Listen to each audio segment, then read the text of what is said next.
Siapa yang akan menyelamatkan gadis pilu ini?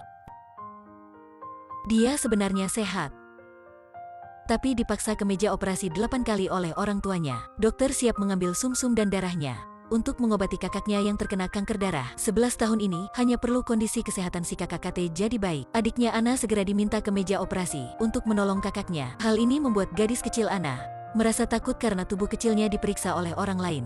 Dia berumur 11 tahun. Kakaknya KT terkena gagal ginjal. Jadi orang tua anak itu dengan nama Wali. Dia segera meminta sebuah ginjal untuk kakaknya. Saat itu, dia tak sanggup lagi. Dia ingin mengugat orang tuanya. Dia menjual kalung seharga $700. Setelah itu menemui sang pengacara terkenal bernama Campbell Alexander. Awalnya Campbell mengira Ana sedang bercanda.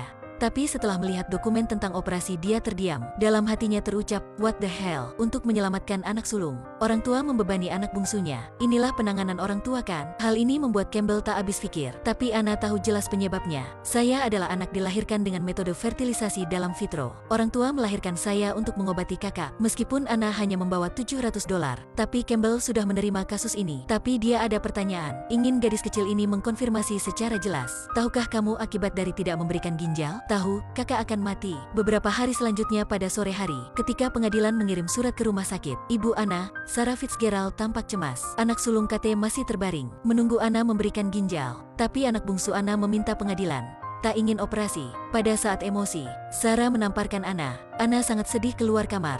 Malam itu ketika semuanya di meja makan, dan terus membujuk Ana. Dia utarakan segalanya. Katanya, dia jelas sangat sehat. Bisa hidup bebas nyaman seperti orang lain, tapi kenapa dia harus memberi satu ginjal? Dan akan hidup dalam kekhawatiran. Tidak berani minum sembarangan dan tidak berani ikuti pesta. Dan tak bisa hamil. Dia takut menjadi orang cacat. Semakin takut jika operasi gagal. Dia akan tidur selamanya. Setelah mendengarnya, semuanya diam. Untuk mengakhiri konflik antar ibu dan anak, ayahnya bernama Brian mengantarnya bertemu tim pemadam kebakaran. Rekannya sedang menyiapkan pesta. Ana menyalami mereka dan berbicara. Semuanya sayang gadis pintar kecil ini. Melihat anak perempuan senang bermain. Dalam kepala Brian tiba-tiba muncul memori saat Ana berumur 5 tahun di meja operasi. Gambar dia berteriak memanggil orang tua. Tersadar Brian menyalahkan diri. Anak-anak keluarga lain dibuli. Orang tua sebagai tempat ketenangan. Tapi ketika Ana dibuli, meminta pada pengacara. Perbedaan ini membuat seorang ayah seperti Brian terluka. Dia memutuskan untuk hormati keputusan Ana. Jadi pada suatu malam, Brian dan Sarah bertengkar. Meskipun demikian, Sarah masih gigih memaksa Ana untuk KT. Tapi terdapat masalah pada pihak rumah sakit. Dokter menyampaikan pada Sarah, karena Ana menolak untuk memberikan ginjal. Jadi operasi ini tak bisa dilakukan. Hanya menunggu hasil dari pengadilan. Tapi yang lebih buruk adalah, kondisi KT menjadi sangat buruk. Jadi dia tak bisa bertahan lebih lama. Dokter menyarankan harus memulangkan KT. Dan mempersiapkan segalanya jika kondisi buruk terjadi. Keputusan itu membuat Sarah sakit. Dalam amarah, dia langsung datang kantor pengacara Campbell.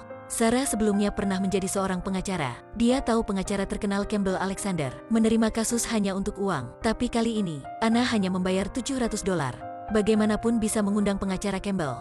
Campbell tidak menjawab pertanyaan. Tampak Campbell sedang menyembunyikan sesuatu.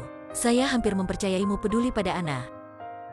Ya ampun, saya juga ingin bilang begitu padamu. Tonton sampai di sini mungkin Anda akan berpikir, Sarah sangat kejam pada anak bungsunya. Bahkan merasa dia tak layak menjadi seorang ibu. Tapi apakah kenyataannya begitu? Waktu itu Sarah langsung menggunduli rambutnya. Dengan satu tujuan. Untuk mendukung putrinya KT. Setelah terapi, rambut KT rontok. Dia mulai tak ingin kemoterapi. Jadi Sarah berpikir cara ini untuk mendukung anak sulungnya terus melawan penyakit. Begitulah seorang ibu. Apakah masih tak layak sebagai ibu ya? 11 tahun yang lalu ketika anak sulung konfirmasi terkena penyakit. Hari di mana dokter mengkonfirmasi anaknya mengidap kanker darah. Suami istri berpikir dunia seperti kiamat. Karena antigen keduanya dan anak laki-laki tidak cocok dengan KT. Jadi dokter menyarankan hamil kembali, sekaligus menggunakan metode fertilisasi dalam vitro, untuk dapat antigen cocok sampai 100%. Suami istri Sarah tak ada cara lain. Jadi anak bungsu Ana dilahirkan. Selama 11 tahun itu, untuk mendampingi sang putri diobati, Sarah meninggalkan karirnya, meninggalkan kehidupannya sendiri. Dari seorang pengacara pandai menjadi seorang perawat di rumah sakit, merupakan keletihan seorang ibu. Sarah hanya bisa sabar. Tapi semua hal ini sudah ditulis oleh putri sulung dalam buku. Ketika dibuka, KT minta maaf kepada semua orang rumah. Dia merasa salah dengan adiknya Jessie, karena orang tua hanya peduli pada kondisi KT. Jadi tak ada yang merawat Jessie. Jadi dia hanya bisa hidup di asrama sekolah. Tak ada bisa menenangkan. Dia juga merasa bersalah pada orang tua. Ibu awalnya lemah lembut karena kondisinya sering bertengkar dengan ayahnya. Hal ini membuat keluarga bahagia tiba-tiba jatuh ke jurang terdalam. KT meminta maaf pada adik bungsu Ana. Sebagai seorang kakak, dia tak merawat adiknya, bahkan membuat adik harus memberikan sumsum dan darah untuknya. Selain menulis tentang keluarga, dalam halaman buku terakhir, menulis percintaan KT, dia bernama Taylor, juga seorang penyakit kanker darah. Keduanya baru bertemu sudah jatuh cinta. Waktu itu KT baru mulai rontok rambut, jadi dia masih percaya diri untuk berkencan dengan Taylor. Merasa cinta seperti orang lain. Tapi yang beda adalah, selain cinta, mereka juga simpatik dengan kondisi sesamanya. Setiap kali mual karena kemoterapi, ada Taylor di samping untuk merawat. Sarah juga suka Taylor. Dia mendukungnya. Hari itu, rumah sakit mengadakan festival untuk pasien di sini.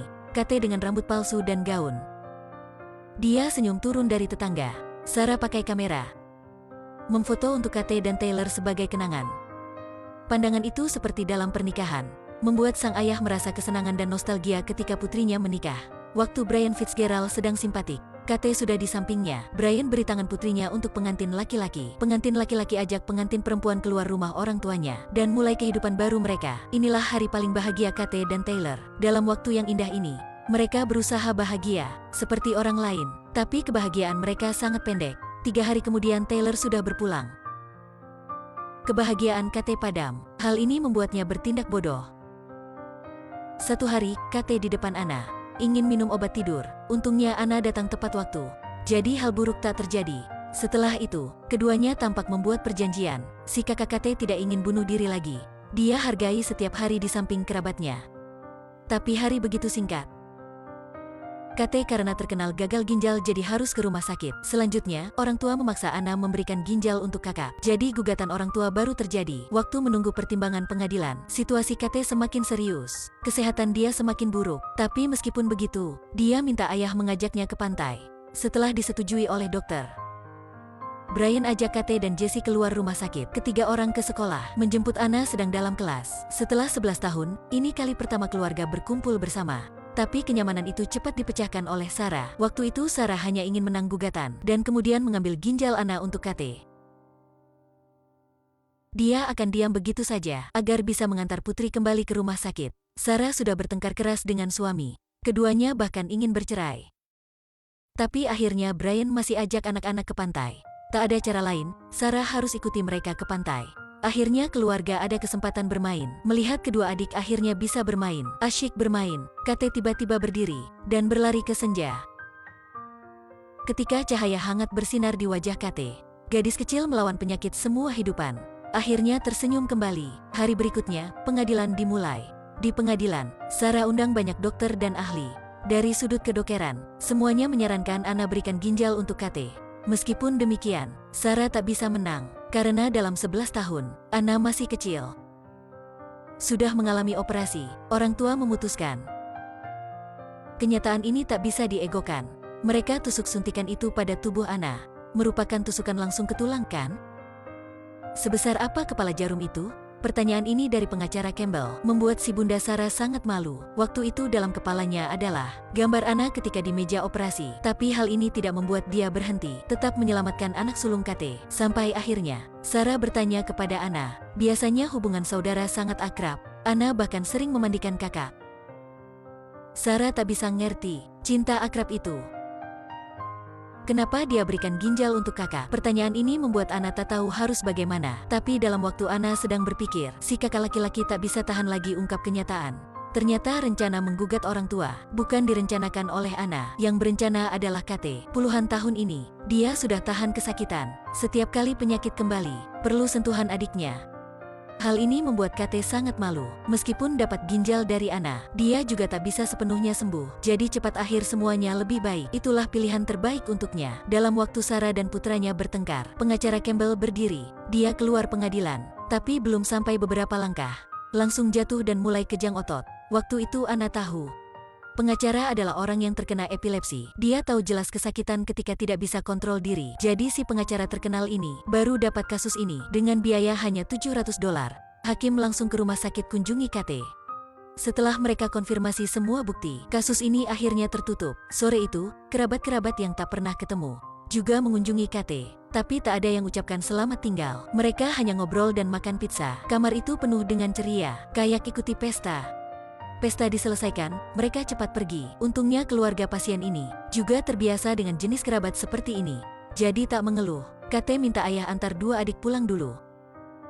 Setelah itu dia keluarkan bukunya dan berikan ke ibunya. Tahun-tahun ini, momen yang senang sudah terlupakan oleh Sarah. Semua ditulis dalam buku ini. Dalam waktu anaknya tenangkan dan ucapkan selamat tinggal, Sarah akhirnya menangis. Tahun-tahun ini, meskipun jatuh pada kesusahan, dia selalu percaya putrinya akan tetap hidup. Tapi kali ini, harus ucapkan selamat tinggal pada putri. Dalam pelukan tangan putri, Sarah dengan tubuh lelah berbaring. Sebagai bayi, dia peluk anaknya dan bersama ke makam. Sore hari beberapa hari berikutnya, pengacara Campbell beri Anna dokumen. Kita menang. Kamu masih harus membuat pekerjaan rumah. Ketika orang tua menyuruh tidur kamu harus patuh. Tapi sekarang, kamu dengan resmi dibebaskan dengan kendali kedokteran. Mungkin inilah hadiah terbesar KT untuk Anna, juga untuk kehidupannya. Membuat pesan yang penting, untuk masalah menjaga anak-anak dalam sosial. Beberapa tahun kemudian, kehidupan keluarga Anna diperbaiki. Tak ada kecemasan tentang penyakit. Mereka bisa hidup seperti orang biasa, bebas mengejar cita-cita. Tapi meskipun demikian, setiap tahun pada hari ulang tahun KT, keluarganya akan berkumpul di danau kesukaan KT, merasa momen bahagia yang KT inginkan. Waktu itu Anna juga paham, ketika kerabat tercinta terkena penyakit parah, memilih untuk mereka pergi, atau dengan semua cara untuk bantu tetap hidup. Semuanya karena cinta. Suatu hari, aku pasti ketemu kakak lagi.